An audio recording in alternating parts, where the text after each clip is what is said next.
All the answers to all the test questions. The test is your life. All the answers are in there. So think about it, when I say suffering, people cringe. People, that's the one word, whenever I post about it, people cringe.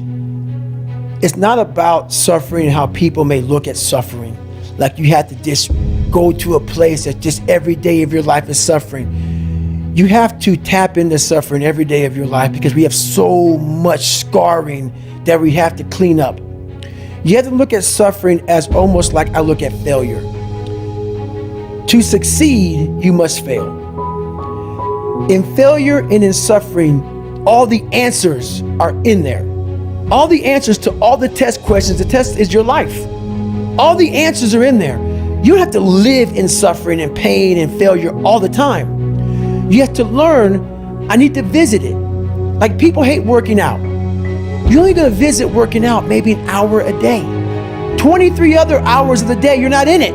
But how you become in shape is you must visit suffering, visit working out 1 hour a day. Visit suffering 1 hour a day. Visit your past failures 1 hour a day. The relationship with it is the answers are in there. They are in there. Within the suffering, go in there, and I call it the live autopsy. The live autopsy. How you find out someone died? They crack you open after you're dead. How you can live is do it while you're alive.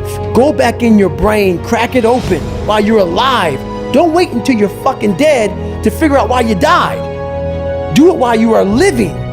Go in there, go into the suffering, go into the pain of your life and say, why did this suck for me so bad?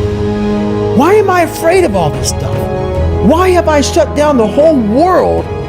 I guarantee I'll tell you why you shut down the whole world. It's in these nooks of the suffering within your brain, in the scarring, are all the answers to why you are on the couch feeling sorry for yourself. They lie within the scars. Visit them for at least an hour a day, study them, and then you'll find out more about yourself. You will then grow. So don't look at it as every day I suffer. Go into it an hour a day. Learn from yourself, learn from life, learn from your failures, learn from your insecurities, learn from your self-doubt. Don't just say, I'm afraid to jump off an airplane. What makes you afraid of it? Study it. That's why I studied my mind, why I became so powerful in the mind, because I realized I was weak. So instead of running away from the mind, I dove into it and said, what is making me weak? Oh, this makes sense. I came from hell. I came from a place that beat me down to nothing, which is why I'm afraid. All this makes sense. So systematically, one by one, I went back and met every single person in my mind, every situation. I went one-on-one with them again in my mind and said, okay, let's now revisit this. And that's how you do it. But people say, how'd you do that? You know every painful moment. You remember it. We try to put it under a rug, lift the rug up, you'll find them. So that's how I was able to write that book. Yeah. You don't forget that shit. No. You want to, and that's where you fail, by trying to forget it. That's where you fail. That's where there's no growth. Let's just move forward from all this. There's no growth. No, you just want to forget about it. You will continue making the same fucked up mistake. You will continue doing the same things wrong if you don't go back. So as I'm talking and as I'm going back, I'm very aware that I'm going to do that. And I may do it for 45 minutes. And then I'm like, you knew you were going to do this. You have to be very aware of the conversation you're having while you're doing it, because your mind chooses the path of least resistance.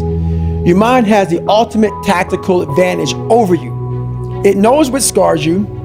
It knows your fears. It knows your insecurities, and it protects you. Which is why I talked about the 40% rule in my book. The 40% rule is all about the brain has the tactical advantage over you. It knows, and it keeps you away from all that. That's why it says don't jump out of an airplane. Don't go in the ocean where there's sharks. It's a protective mechanism. Don't go back to the place where your dad beat the shit out of you in your mind. Don't go back. The brain protects you, but protects you so much, it doesn't allow growth. So the brain is an amazing thing, but the brain controls you. You must control it. You must take power over your own mind, or your mind will guide you into all the soft spots, soft places that your brain wants to live in. Your brain has enough information. It doesn't want to go through that process of mind hardening. It doesn't want to do that. I gotta remember what time I gotta be here, what time I gotta be there. This is where I want to stay. I'm peaceful. It wants to stay very peaceful and away from scarring. So that's what it is, man. I talk about theorists, I talk about practitioners. A theorist is a person who reads a book, doesn't do it, reads a book, learns about something, and then talks about it. A practitioner is myself. A practitioner is a person like me. I wanted to be an expert in the mind, a mental toughness guy, beyond mental toughness. The only way to do that, in my eyes, is to put yourself in hell. Put it in hell repeatedly. Repeatedly put yourself in hell and study how you process it. And that's how I was able to come up with all these different ways, all these different tools to slow the mind down in hell. Because the mind just speeds up. The mind wants to get out of the painful situation, the suffering. It can't process it. So that's what I realized by going through all these different processes of being in hell. There's some times where the mind gets overwhelmed and you cannot slow it down. But by these certain tools I developed, by not allowing your mind to get away from the moment. You have to think about the exact moment that you're in. But I saw when I was younger, the moment became too big. When it became too big, I spazzed out and I would quit. But now I don't think about even like an hour from now I'll be eating. I don't even go there. Because then your mind, no, we must embrace this, because now you have to be a leader in this moment. It's not about you just getting through it. I had 5 guys, and 6 including me, in my boat crew. Now I was the boat crew leader. So now another trick is this: if you don't think about yourself, there's no pain, which can also lead to pain later on in your life.